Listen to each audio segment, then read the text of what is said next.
Sophonie, chapitre 1.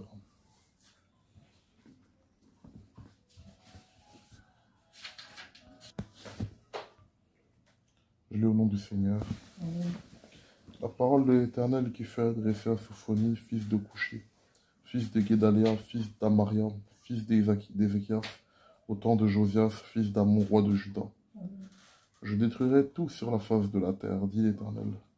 Je détruirai les hommes et les bêtes, les oiseaux du ciel et les poissons de la mer, les objets de scandale et les méchants avec. J'exterminerai les hommes de la face de la terre, dit l'Éternel. J'étendrai ma main sur Juda et sur tous les habitants de Jérusalem. J'exterminerai de ce lieu les restes de Baal, le nom de ses ministres et les prêtres avec eux. Ceux qui se prosternent sur les toits devant l'armée des cieux, ceux qui se prosternent en jurant par l'Éternel et en jurant par leur roi, ceux qui se sont détournés de l'Éternel et ceux qui ne cherchent pas l'Éternel, qui ne le consultent pas. Silence devant le Seigneur l'Éternel, car le jour de l'Éternel est proche. Car l'Éternel a préparé le sacrifice, il a choisi ses conviés au jour du sacrifice de l'Éternel. Je châtierai des princes et les fils du roi, eux tous ceux qui portent des vêtements étrangers.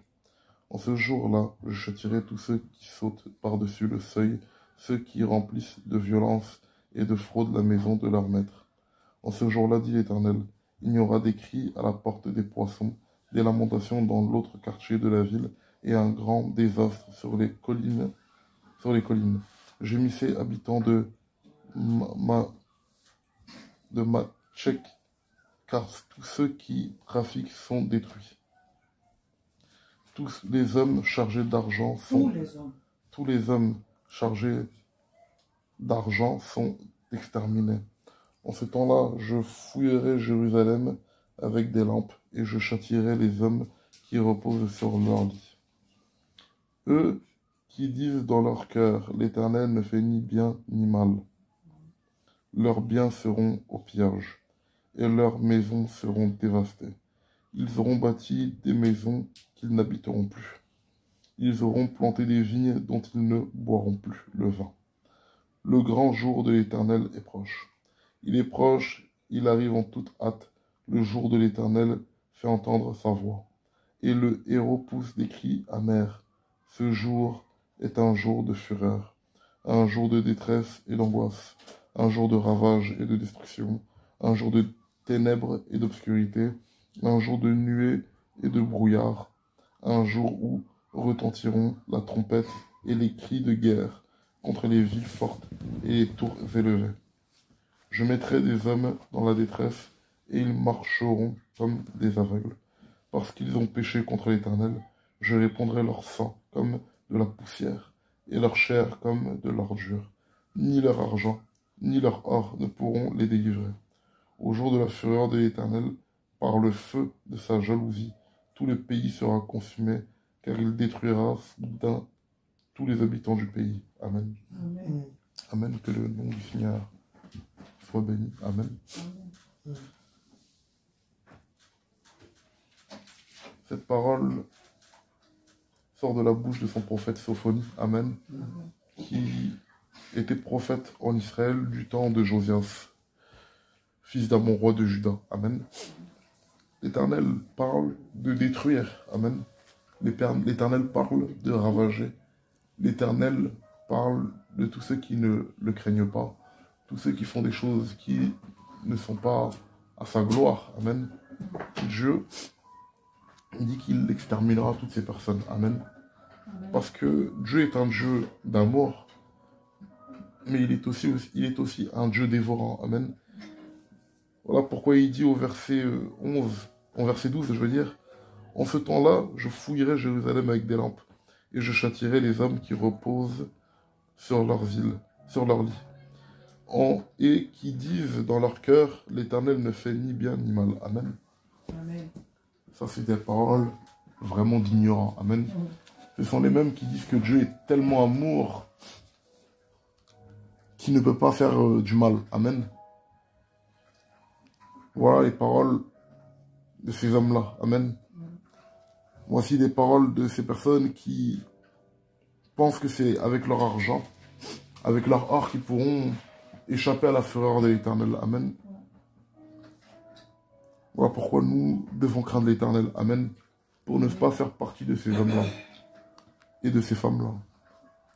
Au verset 14, il est dit, le grand jour de l'Éternel est proche. Il est proche, il arrive en toute hâte. Le jour de l'Éternel fait entendre sa voix. Amen. Voilà pourquoi nous devons vraiment rechercher Dieu et craindre l'Éternel. Amen. L'Éternel dit aussi que il exterminera tous ceux qui font le scandale. Amen. Il dit, je détruirai, au verset 3, je détruirai les hommes et les bêtes, les oiseaux du ciel et les poissons de la mer, les objets de scandale et les méchants avec. Amen. J'exterminerai les hommes de la face de la terre, dit l'Éternel. Et j'étendrai ma main sur Juda et sur tous les habitants de Jérusalem. J'exterminerai de ce lieu les restes de Baal. Amen. Amen. Et je fais une exception. Amen. Amen. Je fais une exception avec ceux qui l'adorent, ceux qui le craignent réellement. Amen. Amen. Il n'est même pas parlé, même dans ce passage, même de ceux qui craignent l'Éternel. Je parle que de ces personnes-là qui font l'objet de scandale. Amen. Je parle et fais toujours la différence entre ceux qui le craignent et ceux qui ne le craignent pas. Amen. Amen. Car même si demain, ce pays peut être dans la guerre ou autre, dans la tourmente, peu importe où ce pays ira, mais si tu crains réellement Dieu, si tu marches en Dieu, tu seras épargné. Amen. Amen. Dieu trouvera toujours le chemin pour que tu sois épargné. Amen. Mais nous voyons les lois qui sont votées, nous voyons ce qui se passe dans le monde. Et le jour de Dieu est très proche. Amen. Le jour où Dieu va se lever pour détruire. Parce que l'être humain a dit que Dieu n'existe pas. Le monde a dit aussi que Satan aussi n'existe pas. En fait, il n'y a rien qui existe. En fait, nous sommes venus comme ça par hasard. Et ces gens-là sont manipulés par des forces occultes qui les poussent à faire le mal. Et ils ont embrassé ces choses-là. Et ils sont conscients qu'ils font le mal. Amen. Et ils sont conscients qu'ils font le mal. Et dans chaque nation, Dieu exercera son jugement. Amen. Nous venons d'une nation, d'un pays, et nous voyons aussi ce qui se passe. Dieu exterminera, et sa parole s'accomplira. Amen. Amen. Voilà pourquoi nous devons vraiment craindre l'Éternel, pour ne pas faire partie de ces hommes-là. Dieu nous appelle à nous repentir en même temps aussi, et à faire ce qui est juste devant lui. Amen. Amen. De peur que nous soyons de ces gens-là. Amen. Amen. Voilà pourquoi l'Éternel dit qu'il détruira. Amen. Amen. Ces genres de passages dans les églises, les gens n'aiment pas trop entendre cela. Pourquoi? Parce que on parle là de destruction. Amen. On parle là de malédiction. On parle là de ruine. On parle là d'extermination. Amen. Mais c'est une réalité. C'est une réalité. Pourquoi? Parce que pour faire renaître une nation, le Seigneur passe par l'extermination. Dieu a exterminé l'humanité du temps de Noé. Amen. Et il s'est gardé une famille qui, après, a repeuplé la terre. Amen. De la même manière, dans chaque nation, Dieu exercera son jugement. Amen. Amen. Et ça sera terrible.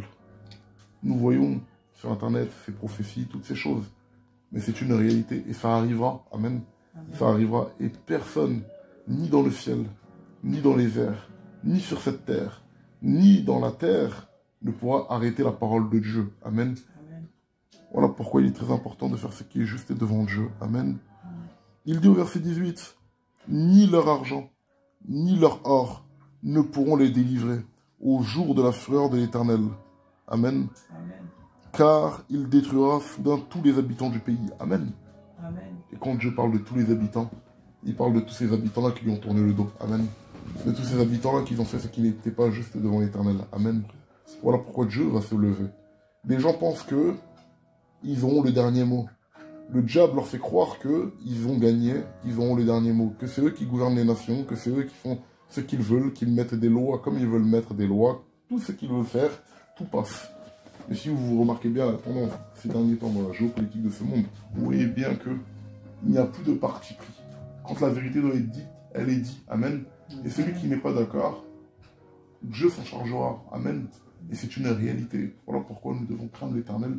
Parce que les temps qui arrivent vont être des temps encore plus compliqués que le monde n'a connu jusqu'alors. Il faudra être prêt. Amen. Être prêt, tout simplement dans le Seigneur, parce que c'est Dieu qui délivre. Amen.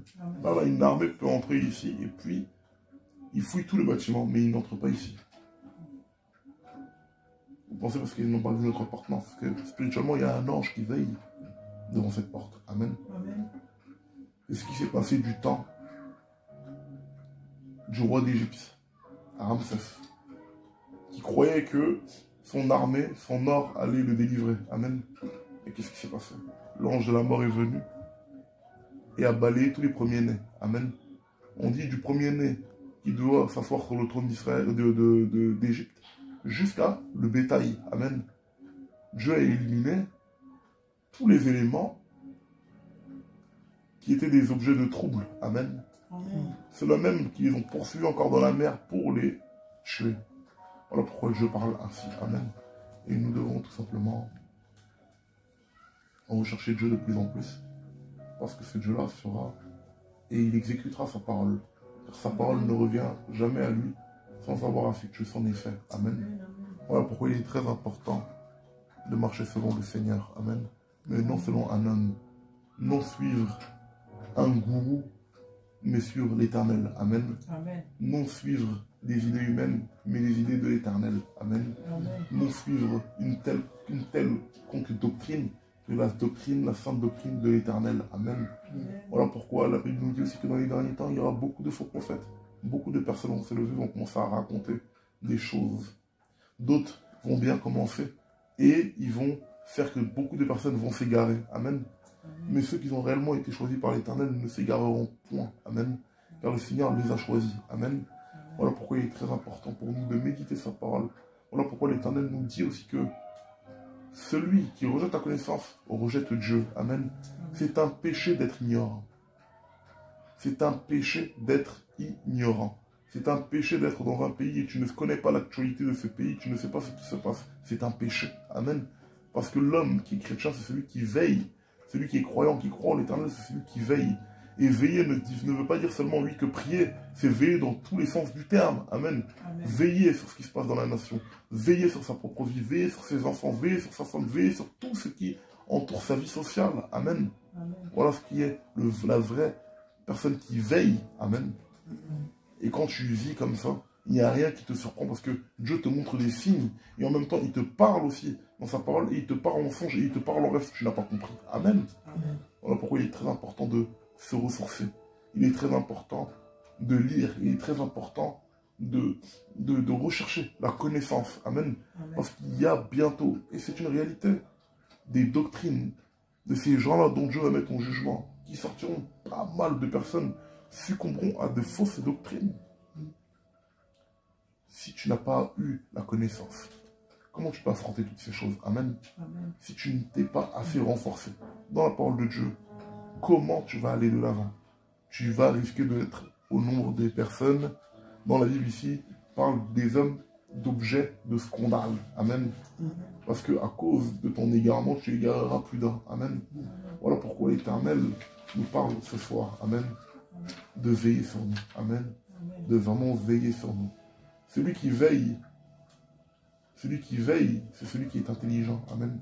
Celui qui ne veille pas, c'est celui qui pense que la vie est tombée du ciel, qu'on vit au jour le jour. Cette personne-là sera étonnée. Amen. Que le nom du Seigneur soit béni. J'aurais pu dire autre chose qui me vient à l'esprit, mais je vais m'arrêter là. Amen.